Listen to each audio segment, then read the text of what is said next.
Springs Cafe. Before astronauts walked on the moon, they first took some giant leaps in northern Arizona. The Apollo 11 crew tested their skills and equipment on the surfaces of the Meteor Crater and Cinder Lake Crater Field. Coming soon to Arizona PBS. There's never been a more important time to make sure facts and the truth are driving conversation. Washington Week is an island of civil discourse in a chaotic media environment. On Friday nights, we gather the best reporters in the nation to unpack what's really happening and have a conversation that's not about point of view, but about informing the American people. Washington Week. All new Friday night at 7 on Arizona PBS. Support for Arizona PBS comes from viewers like you and from Deanne Griebel, now with Moores & Cabot Investments, serving investors since 1890, proudly supports quality programming on 8 Arizona PBS, 480-725-9602. Cronkite News starts now. Good evening and welcome to Cronkite News on Arizona PBS. I'm Jennifer Alvarez. And I'm Matthew Roy. Thank you for joining us. September is National Suicide Prevention Awareness Month. So tonight we're focusing on the group most at risk of dying by suicide compared to any other racial group in the United States, Native Americans. From the Cronkite Studios in downtown Phoenix, this is Cronkite News. Cronkite News traveled to a reservation to see for ourselves the frightening reality many Native families face and how their communities are coming together to end the stigma associated with mental health. Plus, the statistics behind the epidemic. We'll tell you what age group is most in danger and how many Native Americans suffer from serious psychological distress. And finally, what's being done to build a stronger sense of self in Native youth. Tonight, a Cronkite News special report, Breaking the Silence. Native Americans have the highest suicide rates in the nation, and young Native Americans face an even greater risk. Here in the Southwest, efforts are underway to overcome the stigma of talking about mental health and to help Native youth build resiliency and connect with their culture. I traveled to White River, Arizona, where those whose lives have been touched by suicide came together to offer prayers for those lost and words of support for those left to carry on. On a cool summer's day in the White Mountain Apache community, a group of people gather to remember loved ones. We tend to blame ourselves for what happened. We tend to beat ourselves down because we weren't there. Tonita Harvey is much too familiar with the feeling. We should have been there. We could have been there. Her cousin died by suicide a few years ago, but the memory of her passing is still fresh in her mind.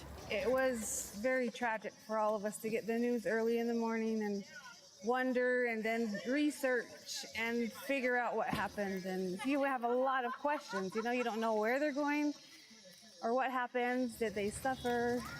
What were they thinking? All these whys.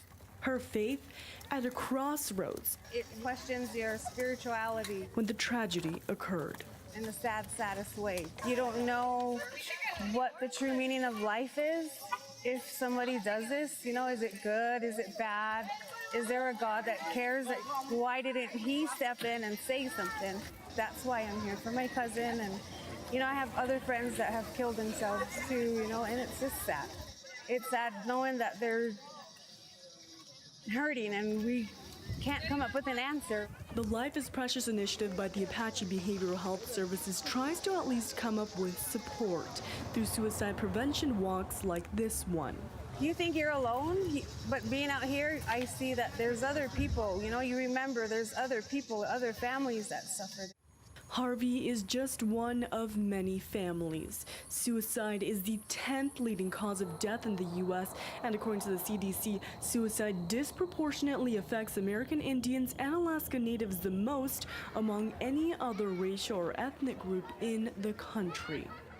Apache Behavioral Health Services hopes to combat these numbers by helping the community open up just the awareness that it brings. About how to help each other out. You know, if people are starting to talk about it a little bit more, maybe people will have the courage enough to say, I need the help. And people will be there to, you know, be able to identify when someone is at risk. Bless the people that don't know how to ask, you know, because it's a tough battle. The CDC reports suicide and mental health issues are highly stigmatized in Native American communities, second only to HIV or AIDS. It's been a taboo for anyone to talk about it here in our community, and so having this open space, maybe someone who's at risk can think, maybe I can talk to them. You know, maybe they'll be able to listen to me. Just to be there, just to listen, that's all that matters. And at the end of the day, you might just see a couple of orange peels left behind. But what you might not see are all of the footsteps that the community left behind too. Walking out of today a little stronger. For us to just come alongside each other and encourage each other and comfort each other and say, you know, we can do this together. That's what we're all here for. A little more resilient. And I think that's what we all need to know. Than they were yesterday. Is that, you know, there's other people out here that care and love too. The walk is held every year, and the goal really is to empower the community by allowing them to see that they're not alone, and that together, by starting this conversation, they can make a positive difference. And it's a difference they say really needs to be made, especially among young people. This CDC data tracks suicide rates nationally, and this yellow line right here shows how suicide disproportionately affects Native American young people compared to other ethnic groups, especially for those 15 to 34 years of age. There were 151 deaths by suicide in 2016, but that's only part of the story. 340 of those people made attempts that resulted in hospitalizations. There were 2,000 attempts overall, and 12,000 people reported that they had seriously considered suicide. And among all adults, Native Americans were 2.5 times more likely than whites to report having serious psychological distress. The key to reducing these numbers, according to mental health experts, is teaching coping skills that address feelings like these. I visited Native Health in Phoenix, where a youth resiliency program is helping young Native Americans build better coping skills by building hand drums. I believe I was started on this path because when I was 11 years old, one of my peers, they completed suicide. And I was the first one to see it. And changed my whole life. We have such a strong, beautiful culture that I'm so proud of. Say, I am proud to be indigenous. You really see the beauty of who we are as a people. But then you also see the bad. There's a lot of hardships, you know. There's a lot of healing that needs to be done. I believe it's so vital. Our young people, our American Indian, our Native Indigenous people, we have the highest rates of suicide. Young people, they're striving to find their identity. And if they're growing up out here in the city and they don't have those connections with, you know, their holy places, or if they're not going to ceremony, they could be lost very easily. How many of y'all want to make a hand drum? 5, 6, 7, 8, 9, 10. We are reaching out to young people, those that are growing up in the city that don't necessarily have a direct connection to their homelands or their communities back home and their families and the traditions. And we're trying to give them something here. Where they can have a connection, a personal connection with who they are as Indigenous people. Be proud of who you are. You might go into this world and you might feel all this energy over here. You might feel all this energy over here. Son, that has nothing to do with you. By reintroducing that strong sense of who they are, it's like giving them a tool to combat all these things that are coming at them. Everybody grab your hide like this. You just hold it and you put your blessing into it. And that's how we're gonna start this.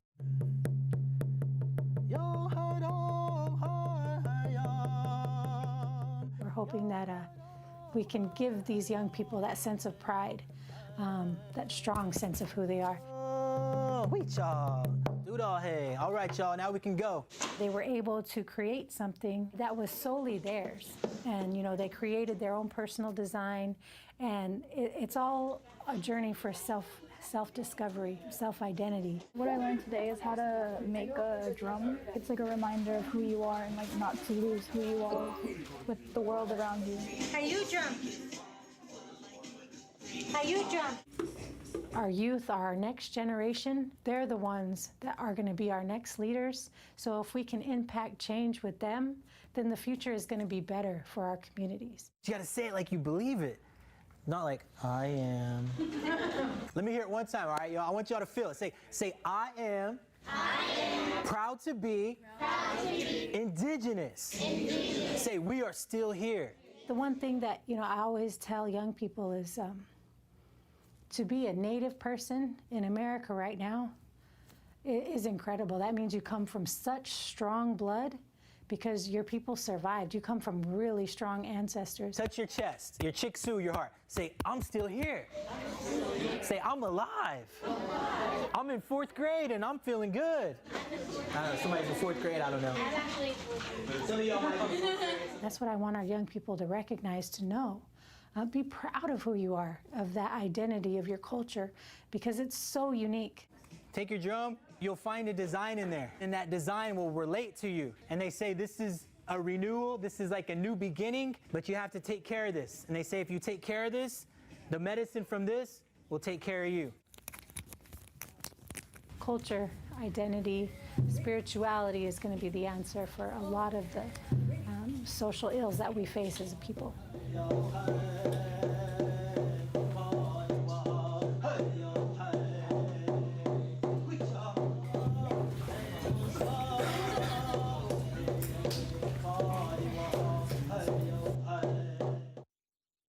Native Health is an urban health clinic with locations in Phoenix and Mesa.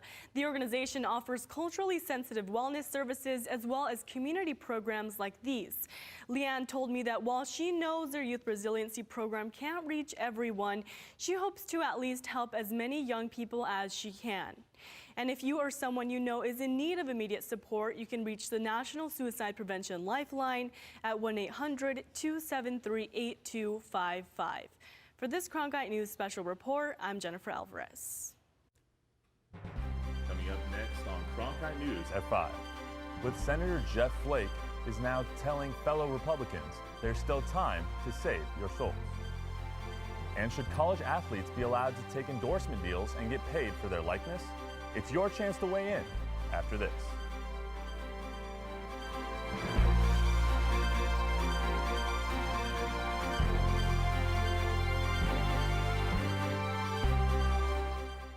Cronkite Noticias is the Spanish-speaking division of Cronkite News, covering topics such as economics, education, sustainability, immigration, and border relations. Cronkite Noticias strives to serve the Spanish-speaking community in Arizona. Under the guidance of prominent Spanish-speaking professionals, students at the Walter Cronkite School of Journalism develop content for our broadcast partner, Univision, as well as on Facebook and Twitter. Explore Cronkite Noticias at cronkitenoticias.azpbs.org. Stay in the know on the go. At Cronkite News, we work hard to report the facts and keep you updated, whether we're on set or on the scene. Taking it from the studio to the field. So I'm here in South Phoenix. In Phoenix, we're just a click away. Follow us on Facebook and Twitter, or find us online at cronkitenews.azpbs.org. The Arizona State University student paper, The State Press, breaking a major news story over the weekend by confirming the U.S. Special Envoy for Ukraine had resigned following accusations he had collaborated with President Donald Trump to put pressure on Ukraine to investigate political rivals. Andrew Howard, a 20-year-old junior, told Time he learned the envoy had resigned from an unnamed university official. Shortly after publishing, Howard tweeted his thanks to the state readers to the state reader's audience on Twitter and asked his hundreds of new followers to donate to the student-run news organization. Even celebrities such as Seth Meyers took to social media to say, "I love that the ASU student newspaper broke this story." New developments this weekend. As 60 Minutes reported, the whistleblower whose complaint led Speaker of the House Nancy Pelosi to launch an impeachment inquiry into Donald Trump may fear for their safety. A letter authored by the whistleblower's lawyer appears to outline concerns that his now infamous client may be identified in the coming months. The lawyer cites President Trump's renewed demands to know just who exactly the whistleblower is. That lawyer also claims a $50,000 bounty has been placed on any information that could lead to the identity of his client. Meanwhile, former Arizona Senator Jeff Flake is making headlines, telling fellow Republicans in the Washington Post op-ed there's still time to save your souls.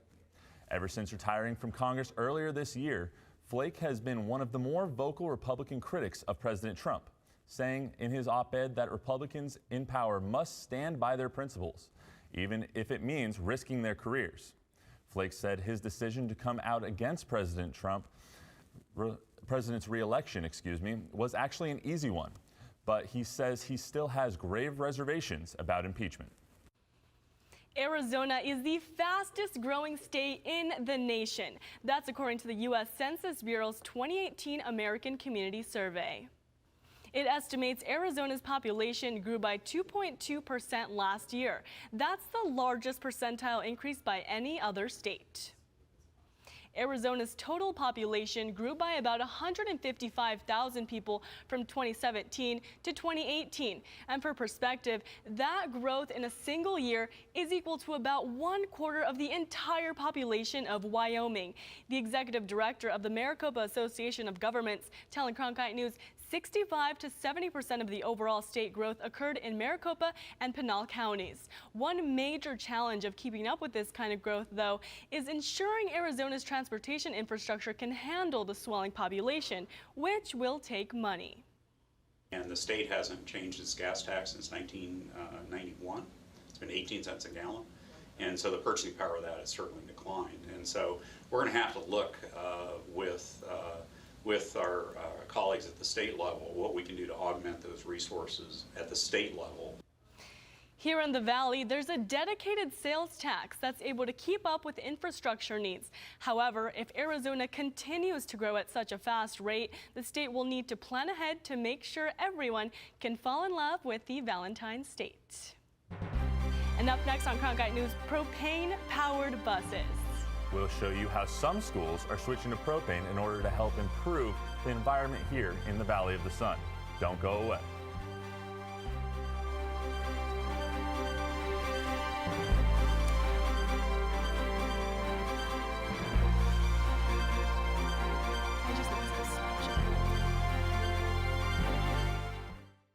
Of the PBS NewsHour. The journalists of tomorrow face a fast-changing media landscape, but quality news remains vitally important to our communities, our country, and our world. At ASU's Walter Cronkite School of Journalism and Mass Communication, students learn solid, reliable reporting, holding the powerful accountable, and rebuilding the public's trust. The Cronkite School and Arizona PBS, preparing the next generation for a stronger future of journalism. Welcome to another edition of Cronkite Sports Now. I'm Taylor Rocha. Let's talk sports. For the latest on local sports and beyond, we've got you covered. Let's do this thing. We challenge reporters to go beyond, a game story. We want stories with depth. It's just a crucial step from the college experience into the professional experience while you're still in school. At Cronkite Sports Now, watch the journalists of tomorrow cover sports today. Some school districts in Arizona are making the switch to propane-powered school buses in an effort to reduce emissions in Arizona. Cronkite News reporter Peter Gong shows us how this move will benefit the environment.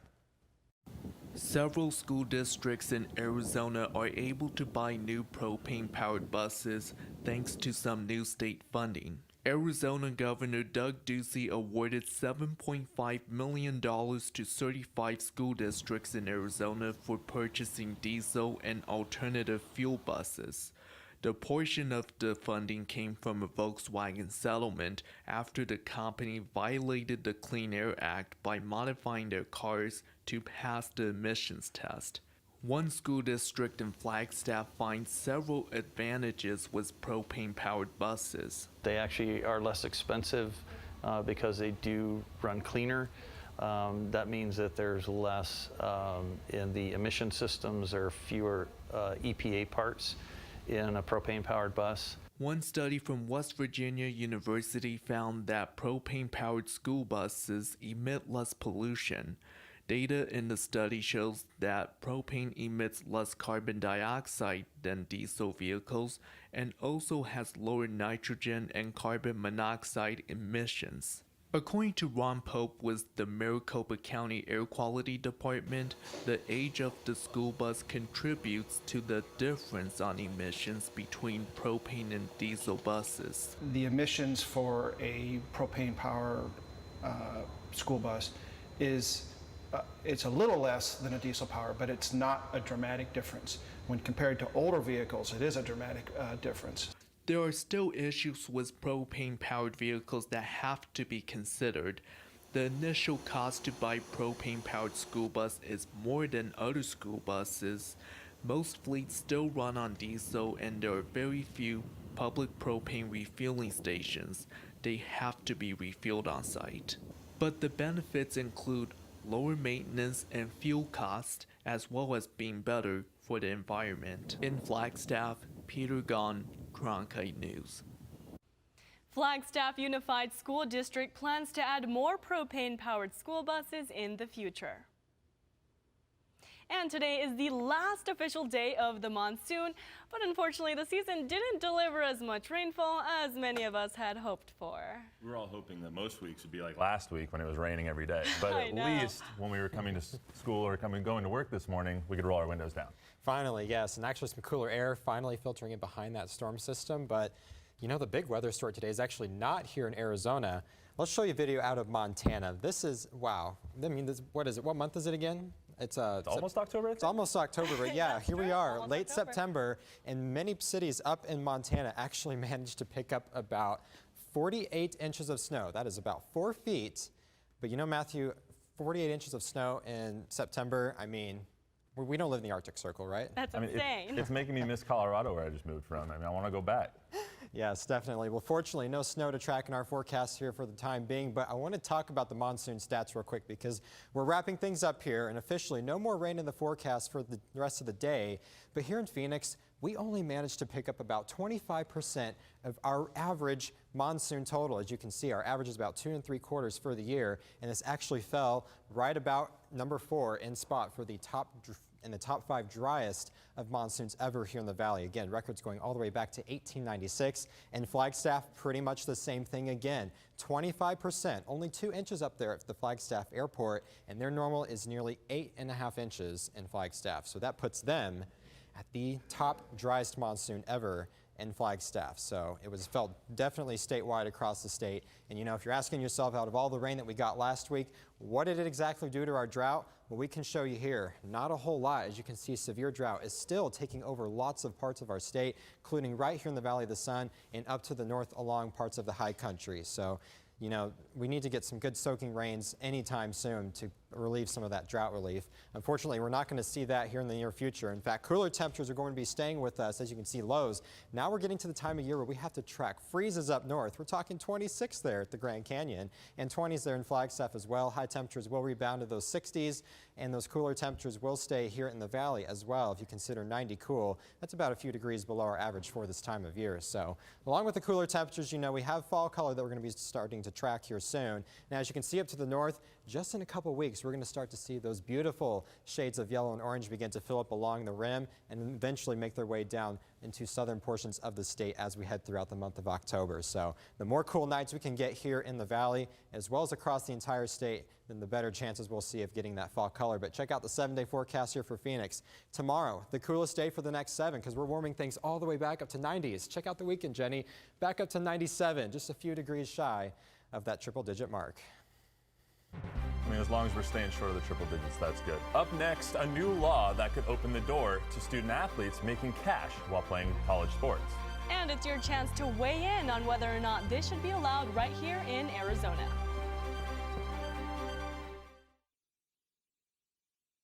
Cronkite News, we work hard to report the facts and keep you updated, whether we're on set or on the scene. Taking it from the studio to the field. So I'm here in South Phoenix. In Phoenix, we're just a click away. Follow us on Facebook and Twitter, or find us online at cronkitenews.azpbs.org. Under a new law just signed by California Governor Gavin Newsom, college athletes in California will soon be able to be paid for endorsements. The measure would give student athletes the ability to benefit financially from their name, image, and likeness. The Fair Pay to Play Act takes effect January 1st, 2023. Currently, the NCAA bans student athletes from making any money while playing college sports. In a statement today from the NCAA, quote, "As a membership organization, the NCAA agrees changes are needed to continue to support student athletes. But improvement needs to happen on a national level through the NCAA's rules-making process." So we want to hear from you now. Do you agree with California's new law allowing student athletes to get paid for their name and likeness? So far, nearly 70% of you say yes. Just go to our Cronkite Sports Facebook page to join the conversation and vote in our live interactive poll. Cronkite News is proud to be the news division of Arizona PBS. Here's what's coming up on Arizona Horizon and the PBS NewsHour. On the next Arizona Horizon, a state lawmaker and victim of gun violence appears in front of Congress, and how best to handle the increasing rate of homelessness among seniors. Next Arizona Horizon. I'm Judy Woodruff. Tonight on the NewsHour, the impeachment inquiry intensifies as a whistleblower's concerns are increasingly verified. Coming up after Cronkite News and Arizona Horizon on Arizona PBS. That is it for Cronkite News tonight. Thank you so much for joining us. And of course, for top Arizona stories anytime, you can always find us online at cronkitenews.azpbs.org.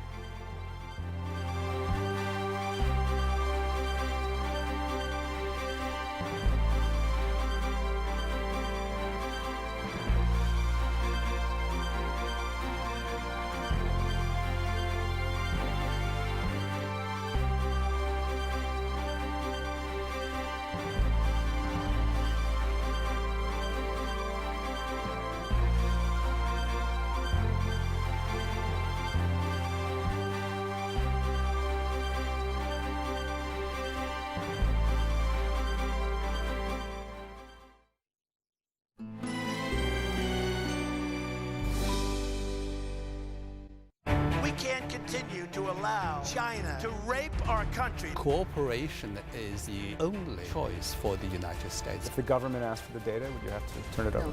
Such a great amount of change in such a short amount of time. Welcome to China. On Arizona PBS. Spain, 1977. The Pact of Forgetting decrees a state-imposed amnesia of Franco-era crimes. A country still divided learns that you can't force people to forget the silence of others. All new tonight at 9 on Arizona PBS. Explore new ideas and new worlds here on Arizona PBS, a community service of Arizona State University. Arizona